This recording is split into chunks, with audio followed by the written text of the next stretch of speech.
Thank you. It's good to be back in Israel. And you've certainly chosen the most relevant of topics for this conference,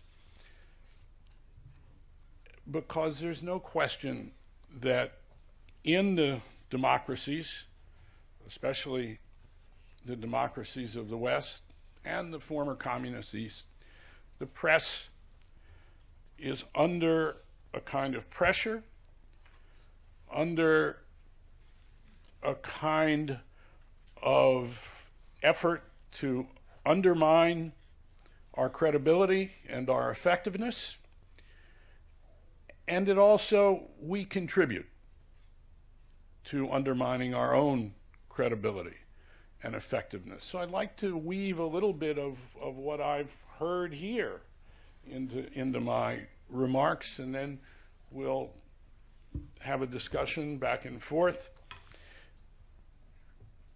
And I'd like to make this a little personal as well, because I think in talking about my own experience, perhaps some of what this conference is about can come to the fore if we get back to some of the basics that we've been talking about in the last few minutes. When I was 16 years old, and in my junior year in high school, I went to work almost full-time for a great Washington newspaper, the Washington Star, the town's afternoon newspaper in those days. The Star no longer exists, but it competed against, and in those days usually out-reported, the Washington Post, where later I spent most of my newspaper career. I really grew up and was educated in that newsroom at the Star by a wonderful group of people, all of them older than I was by a good number of years, most of them people who understood what the press, this calling of reporting and journalism, was about, and who knew how to have the time of their lives doing what they loved in a collegial environment that teemed with excitement and drama. In 1960, when I went to the newspaper as a copy boy, John Kennedy was running for president, and I was lucky enough to attend most of his press conferences over the next 3 years, not as a reporter, but to dictate a running text back to the newsroom as Kennedy talked in full, elegant sentences with wit and spontaneity and care for words and learning. And imagine the contrast with today, if you will, for a moment. And whatever Kennedy's failings, he instilled a sense of common purpose and promise to Americans of all backgrounds and economic means. But there's no question that the press, in its real failure to use the techniques and methodology of investigative reporting during the Kennedy administration, left us with a distressingly incomplete picture of the man and his presidency, and that's instructive. Since then, it's been my privilege and good luck to report and write about each succeeding president of the United States, to write books about them, to write a biography of a remarkable pope, Pope John Paul II, to write a biography about the complicated woman who almost became president in 2016, Hillary Clinton, and for more than 40 years now to travel around the world, but particularly around the United States, and between the two coasts, between the Atlantic coast and the Pacific coast, to every state, and to learn about the magnificent people who are too often forgotten in Washington, both in our politics and our journalism. The greatest lesson that I learned at the Washington Star has been the underpinning of my work since. The idea that two notions inform what we journalists ought to do, and which have larger implications, it seems to me, for my country especially, but probably no less for Israel, for the democratic cultures and societies and things that we share. And the first notion is that the press exists for the public good. not just to make money or to entertain or merely to cause controversy. And second, that our primary function as reporters and editors and news providers, whether online or in print or TV or video, is to give our readers and viewers the best obtainable version of the truth, because that's what real reporting, including investigative reporting with its commitment of reportorial time and institutional resources, really is. So I'm going to come back a few times this evening to that very basic notion of what it is we ought to do, the best obtainable version of the truth.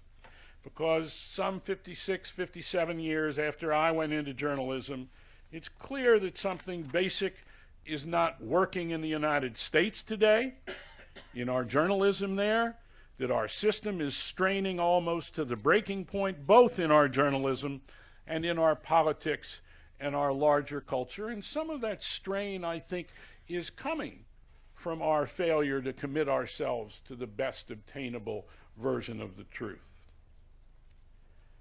The notion of the public good, particularly as the underpinning of our politics and our media, has been undermined and overwhelmed in my lifetime, in the United States certainly, by self-interest and careerism, by partisan assertion, by ideological and cultural warfare at the expense of the national interest.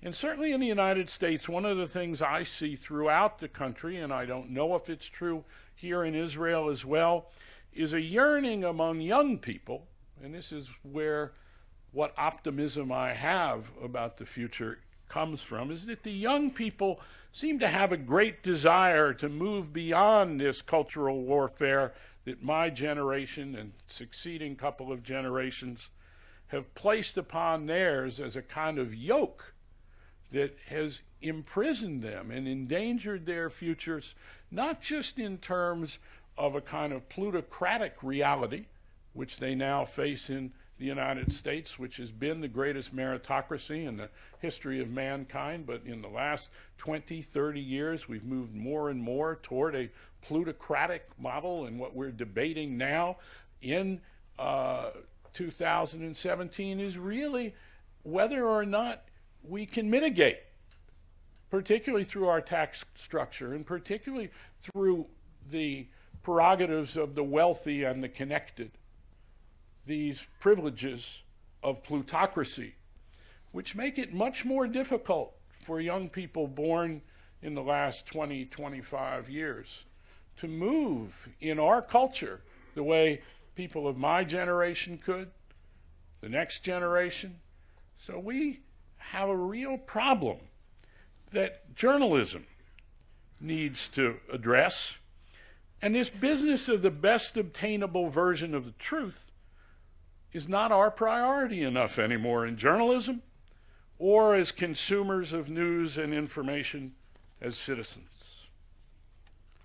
Today and for some time now, the picture of our society in the United States, and I'll leave it for people here in Israel to let me know what they think the situation is here, but the situation in the United States in terms of the picture of our society is rendered in our media and politics in America is too often illusionary and delusionary, disfigured, unreal, out of touch with truth, disconnected from the true context of our lives.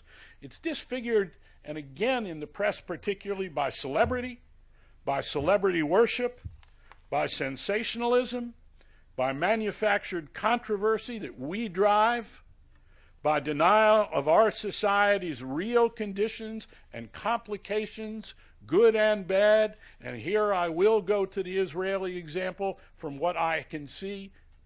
The idea of not looking at our real existing conditions, and especially by a political and social discourse that we, meaning the press and politicians and the people, have allowed to devolve into a cacophony of name-calling, ideological warfare, and easy answers to tough questions that substitute for the best obtainable version of the truth, and we in journalism are complicit. Washington, a great journalist named Leslie Gelb, wrote in his last column for the New York Times in 1993, Washington, he said, and I'll quote Les Gelb here, is largely indifferent to truth.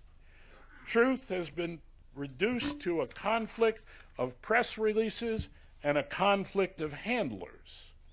Truth is judged not by evidence, but by theatrical performance.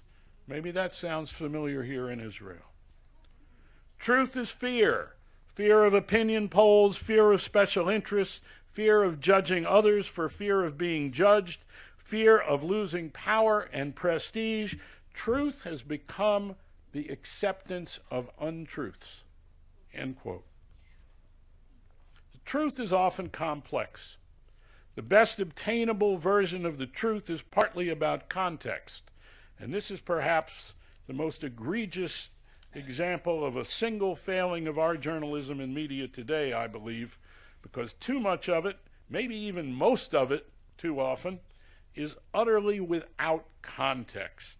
Facts by themselves, no matter how accurate those individual facts might be, are not the truth, especially in isolation from the big picture. The other day I was asked in an interview, why wasn't the press able to knock Donald Trump out of the race? To which I answered, it's not the job of the press to undo any candidate.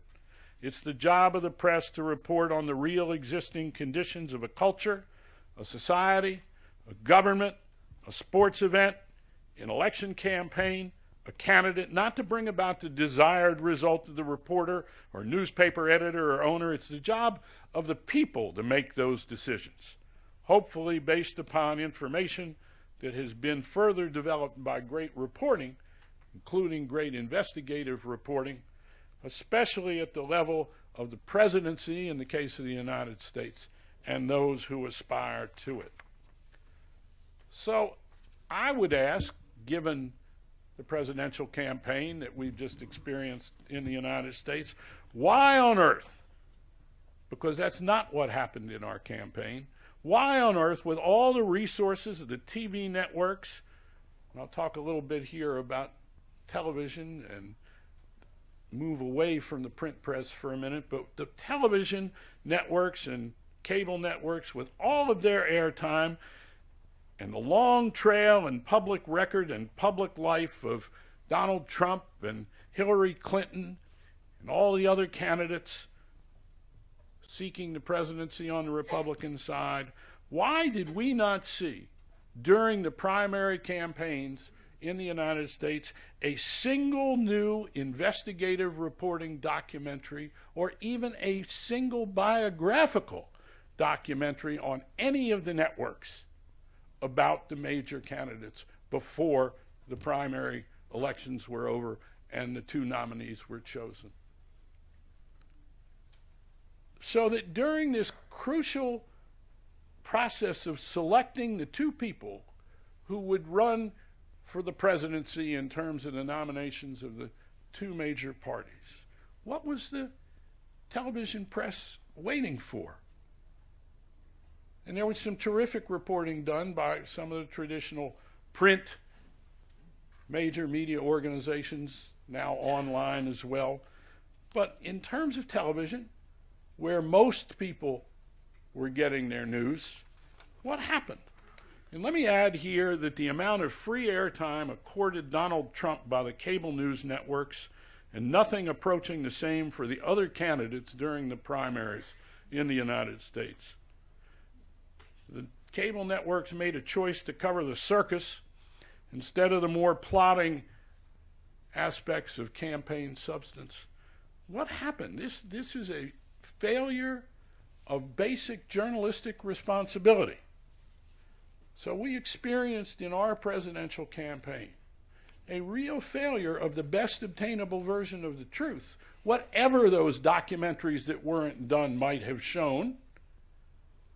And in substitution, we had the circus, we had plenty of talking heads, including my own, analyzing what the candidates were saying, but not the basic reporting. And let me tell you, having done a biography of Hillary Clinton and having known a lot about Donald Trump over the years, the idea that most people in the United States or that the press had a real in-depth notion of who these two candidates were and reported on that during the campaign and the primaries especially, simply was not the case.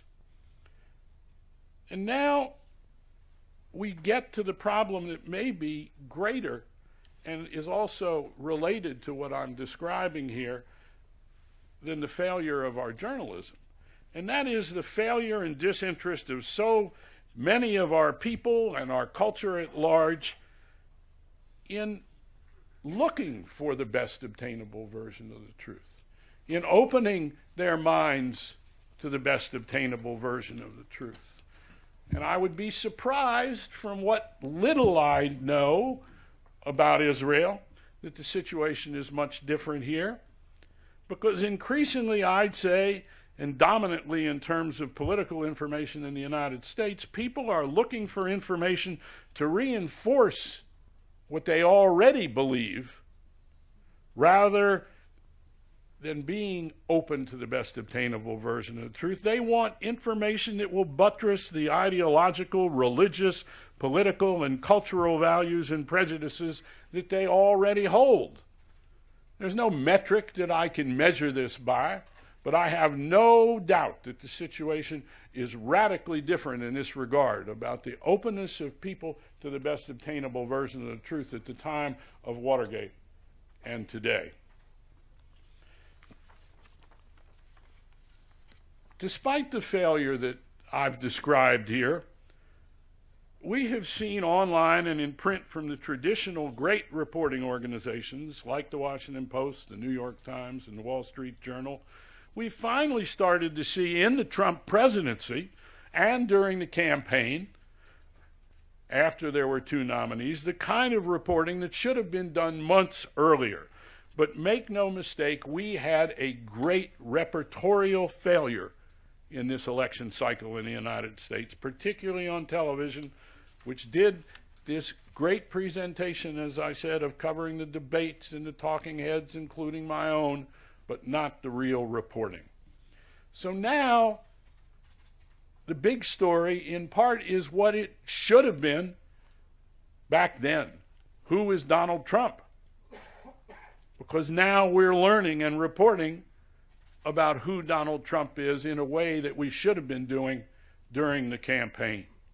And what do we know about who Donald Trump is, including what we know now about his view of the press that there's been some allusion to here?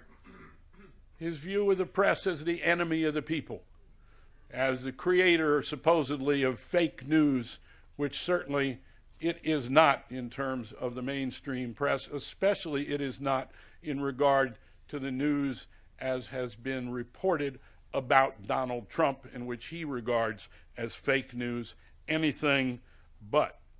But we also have a president of the United States who has talked about a constitutional amendment to inhibit the reporting that we do in terms of the best obtainable version of the truth, to change our libel laws so that more people and institutions can sue the press, to inhibit reporting, to keep from being covered, to keep the best obtainable version of the truth from being pursued. But also, when we look at Donald Trump, we also need to consider, and are in our reporting now, some basic things that are deeply disturbing. First of all, his lying on a scale such as we've never seen by a president of the United States, whether it's compulsive, whatever adjective we want to attach to his lying, the level of untruth that we have seen since January 20th is incomparable in our modern history from a president of the United States. This is not a matter of opinion. This is repertorial, best obtainable version of the truth, which we need to be reporting and are attempting to, and I think the press is doing a pretty good job of it. A level of ignorance about the history of his own country that the President of the United States has demonstrated, about the Constitution of the United States, about real existing conditions in the United States in which the people of the country live. A kind of laziness about not doing the hard work necessary to be a great leader or a real leader. And one of the things during the primaries that I attempted to find out, I called about half dozen of the top producers of The Apprentice. Right below the top producer who had created the show, but these half dozen other people all disdained Donald Trump, all said the same thing about him. First of all, in terms of his interaction with people who produced the shows, who he treated with disdain, bullied, was dismissive of. But the real problem they had was he didn't do his work. He showed up on the set unprepared. They'd have to repeatedly take him through what he was supposed to do. That the basic dynamic of that show that you see on television, he didn't do the work for, and we're now seeing the same kind of lack of regard for knowledge, preparation, learning. We are now seeing in the President of the United States, and it's a hell of a lot more dangerous in the President of the United States than somebody getting up on one of the networks and saying, "You're fired." And then we have a level of ethical blindness, conflicts of interest of a kind we have never seen in the presidency of the United States in the modern era, certainly. I urge you to go look at the stories of the past week about the Kushner family in China. How many of you all have read about these stories? Please go look at these stories. The idea of a president of the United States, had Hillary Clinton been elected president of the United States, and there are plenty of reasons of her own making that she was not elected president of the United States. But had she been elected and had the kind of conflicts of interest such as the Trump family now has and the President of the United States now has, there would be, I guarantee you, investigations by the Congress of the United States that would be so intense, so fierce, and the outcry, including among people of her own party, would be such that there would be a huge, huge reaction that would ensure that these conflicts of interest were investigated appropriately, which they have not been and do not seem to be in the offing in terms of the presidency of Donald Trump, because of the willingness of the Republican majorities in the House and the Senate to ignore this because they see Trump as a way of enacting their agenda rather than see the President of the United States as someone who needs to be held accountable to the law. Then there is the question of Donald Trump, his relationship to Russia, Russians, ethno-Russians, the former satellite countries of the USSR that surround Russia.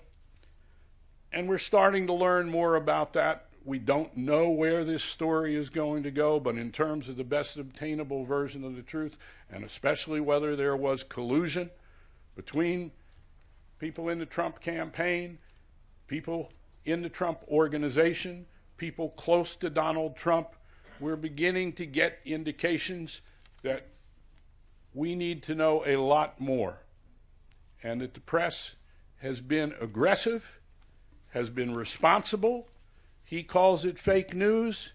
I call it the best obtainable version of the truth.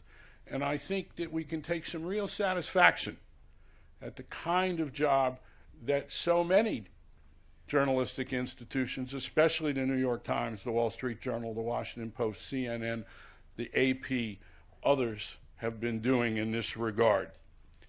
But also, Donald Trump has shown an authoritarian inclination that is foreign to us in terms of precedence at the level of the presidency, a kind of demagoguery that we have seen in America. We saw it historically in people like Huey Long, a governor in Louisiana. We've seen it among religious leaders like Father Coughlin around the time of World War II. We saw it in the McCarthy era, but never at the level of the presidency have we seen the kind of demagoguery. And that, too, is part of the best obtainable version of the truth that we need to be looking at in context. But also, it would be a grave mistake to say that Donald Trump in the campaign did not have some penetrating ideas of some real validity, that he didn't wrongly, that he wrongly analyzed some of our conditions in the United States, and particularly the hypocrisy of too many of our leaders and the absurdities of excessive political correctness and the lying of some of those he was running against, though his own lying turned out to be a kind of scale, as I say, that is unprecedented. But one of the things that he did accomplish was this criticism of the elites in our country, because there's no question that the institutions in the United States that have been the great backbone of our existence, particularly in the 20th century, have begun to fail systemically in the last part of the 20th century and the first part of the 21st century. Public education, infrastructure, a medical care system that costs us twice the percentage of GDP as any civilized country beside the United States, and brings most of our citizens half the care at twice the price.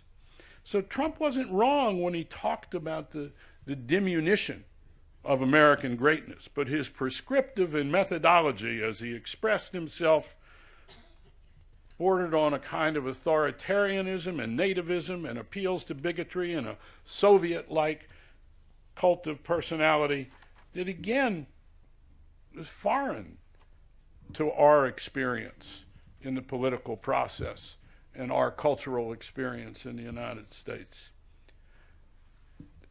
Let me talk for a minute about my experience here in Israel, which has profoundly affected me in this trip as a reporter and as a Jew. I should say I'm a former, as a teenager, I was a regional president of B'nai B'rith Youth. And I then became, I wanted to be the international president. I ran for it, didn't succeed, and was made the honorary international president of B'nai B'rith Youth when I was 17 years old. But so I bring that experience as well as my experience as a reporter. And I haven't been here since 1982 when I arrived in Israel on the second day of the war in Lebanon.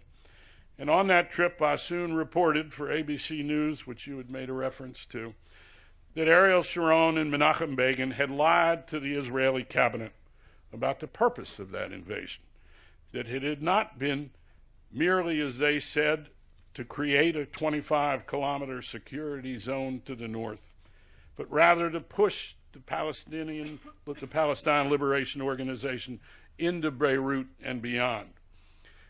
And after reporting that story, and I went up to Beirut, but the report that I did had some real effect, I think, in terms of what the Israeli press also started to report about Begin and Sharon's skirting of the truth about the invasion in Lebanon.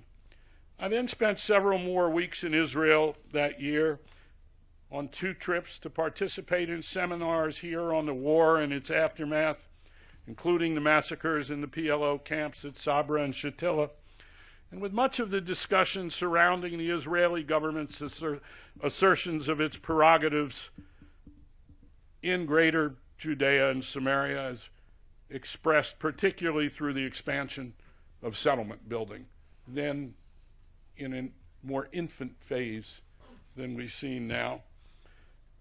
And in the interim between those 2 trips in 1982 and now, I wrote a biography about a great pope, John Paul II, about how he and Ronald Reagan collaborated secretly to keep the Solidarity movement alive in Poland after the imposition of martial law there, and how this collaboration was one of the great secrets that led to the collapse of communism, how Poland was central to the collapse of communism. So this notion of spiritual and religious power as a source of geopolitical consequence, I was able to see in writing about John Paul II, was one of the great stories of our time. But it wasn't until I arrived here a few days ago and began to comprehend the transformation of the state of Israel since I'd last been here. It had not occurred to me, and this is my own failure as a reporter, that I had missed probably the most important story since the fall of communism. Really the most consequential story of the last years of the 20th century and of the new millennium, I believe. And I've read assiduously the news coverage of and books on the subject. I can't tell you how many books and how closely I followed the news coverage about what was happening inside Israel and about the intifadas and about the occupation. But until being here, until going into the territories and to Ramallah and experiencing and watching what I can now see has been the demographic transformation in Israel itself, especially in Jerusalem, among the Jews of Israel, and the political and cultural consequences and upheaval of those changes, I haven't been able to comprehend how much I'd missed. And I wouldn't pretend that my knowledge is anything resembling comprehensive. But I do believe after this short time here that any serious reporter who wants to understand our world, including what is going on in Washington and in Europe, and what's happening in regard to terrorism and Syria and ISIS and everything relating to the internal and external upheavals in the Islamic world, so much bears connection and serious relationship to what has happened here in Jerusalem and throughout this country, and the decisions made by the Jews of Israel and their governments and by the neighbors of Israel. But this is the epicenter. And my own failure to recognize that by not being here to cover this story is something that will profoundly affect me for a long time, because I now do not understand how anyone who covers the White House, how anyone who seriously wants to be an anchor person in the United States or Britain or in Western Europe or in Eastern Europe can do so responsibly without coming here. It is impossible. Until there is a better understanding of what emanates from here and within a 100-mile radius of here, I don't think there is a way that we can be truly responsible reporters with a comprehension of the best obtainable version of the truth without understanding what is going on in this country.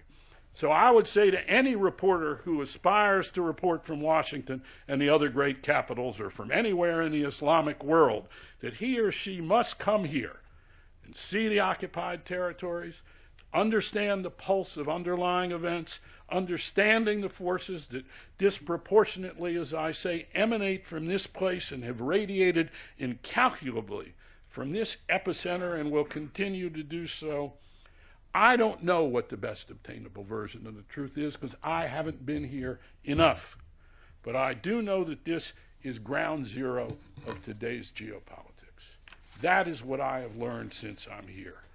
And that it is essential that reporters from all over the world come to this country, look at what is happening in this country, demographically, governmentally, socially, culturally, to understand what is happening outside of this city and radiating around the globe. Because I think there is a disconnect in journalism that has only now become so apparent to me, and that we all need to begin to understand. Let me say a word about my own experience about the best obtainable version of the truth, which, as I say, I learned as a teenager from great reporters at the Washington Star. There was no Twitter, no internet, just common sense and inquiring minds and a willingness to work long hours and ask hard questions without cozying up too close to sources. And then when I was 28 years old, in 1972, with about a dozen years of working for newspapers, I was the chief Virginia correspondent of the Washington Post. I'd covered most local events in the city of Washington. I now had this kind of dream job where I covered the legislature in Virginia, this wonderful state, and I traveled around doing feature stories. And the day, June 17th, 1972, I was writing a political profile about a man, great politician, running for a progressive in a southern state, running for the governorship of Virginia. And in the newsroom, while I was writing this profile on this Saturday, there was a great commotion around the city desk about a break-in the previous night at the headquarters of the Democratic National Party at the Watergate office building. And another local reporter, Bob Woodward, had been sent to the courthouse to cover the arraignment of 5 burglars who had been arrested wearing business suits and rubber gloves. That looked like a hell of a lot better story to me than the profile that I was writing of the candidate for governor of Virginia. So I volunteered to the city editor to start making calls. I was known as somebody who was pretty good at getting information on the telephone. I got on the phone, and the city editor shrugged his acceptance. How many people here have seen the movie of All the President's Men or read the book?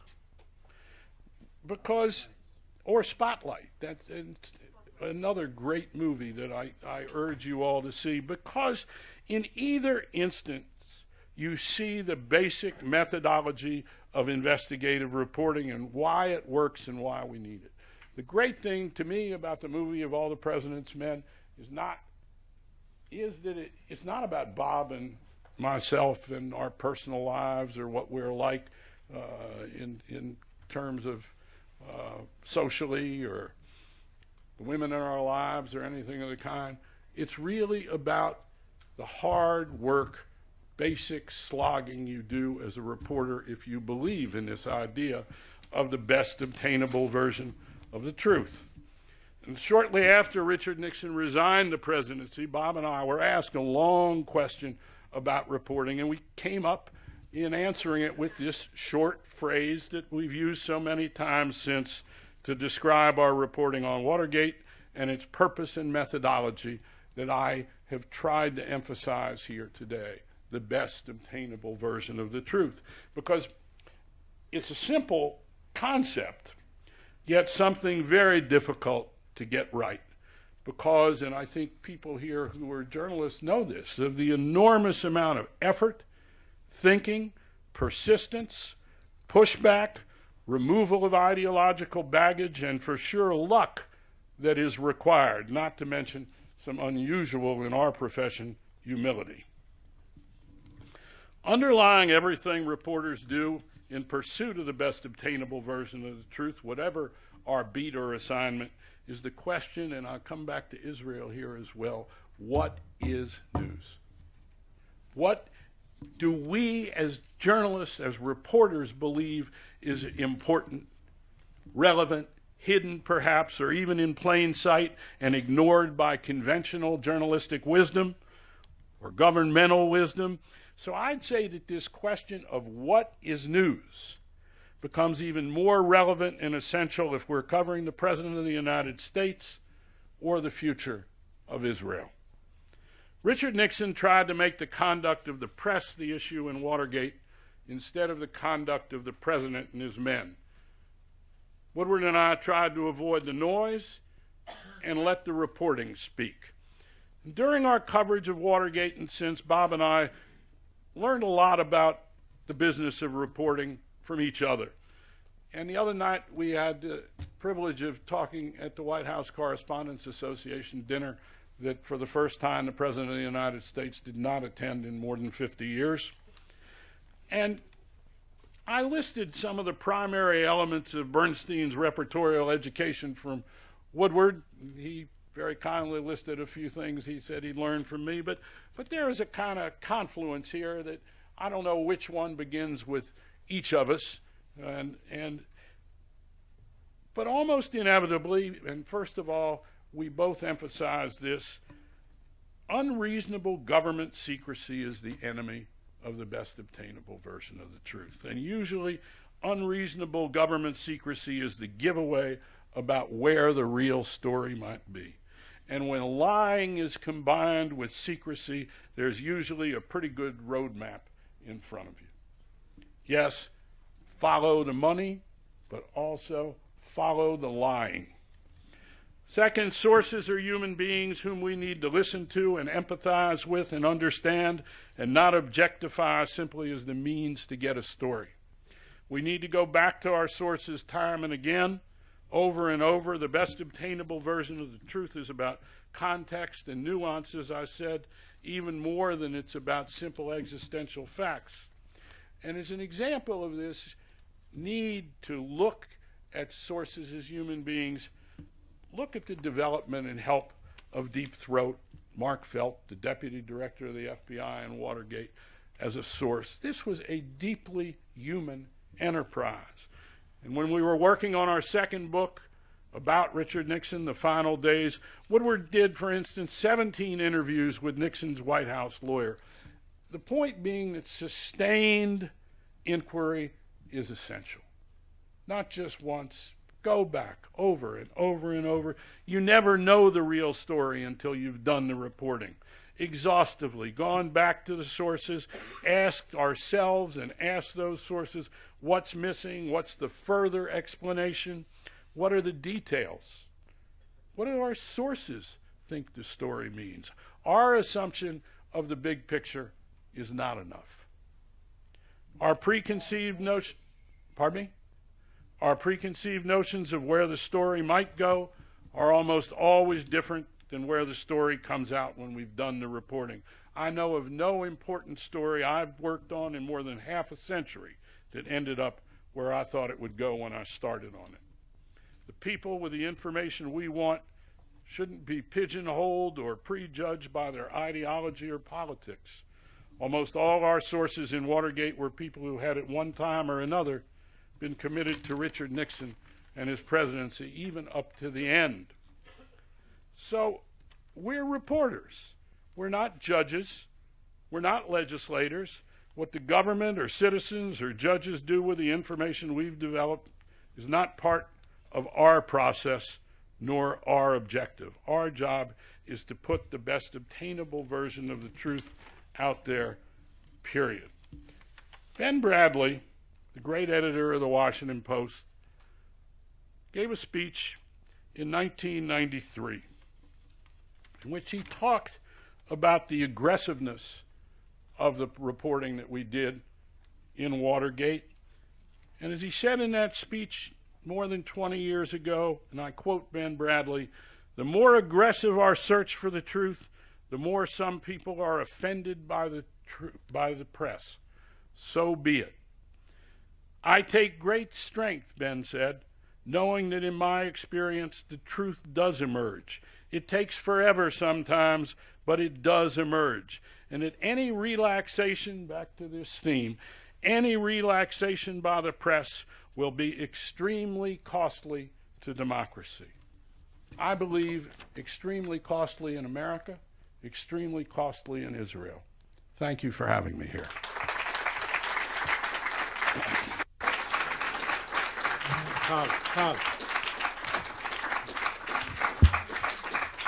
Thank you.